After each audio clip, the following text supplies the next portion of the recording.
Dans tous les types de démence qu'on peut rencontrer chez la personne âgée, le dénominateur commun, ça va être le trouble de la mémoire. Donc en fait, on va utiliser la musique afin de faire revivre au patient ses souvenirs, quelques souvenirs, si on arrive à le raccrocher à ça, d'essayer de le raccrocher à son passé. Parce que la maladie fait que ça part de l'instant T et ça recule d'un point de vue de la mémoire jusqu'à ce qu'il se rappelle que vraiment des premières choses qu'il a appris ou qu'il a pu inscrire. Donc,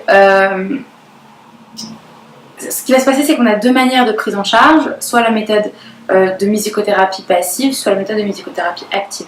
La passive, ça va être de faire écouter à une personne atteinte de démence des musiques, des chansons de son époque, qui va le raccrocher en fait à quelque chose d'émotionnel. Et donc tout ce qui est lié à l'émotion, on s'en souvient vachement plus facilement.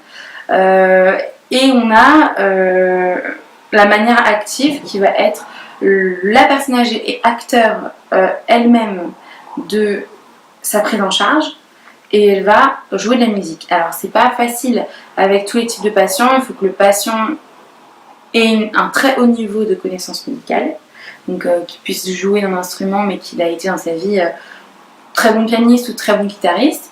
Et à ce moment-là, oui, il va avoir une reconnaissance de l'instrument, peut-être pas tout de suite, mais dès qu'elle reconnaîtra l'instrument, le patient va jouer de l'instrument. Et ça va le connecter à son passé d'une manière assez impressionnante.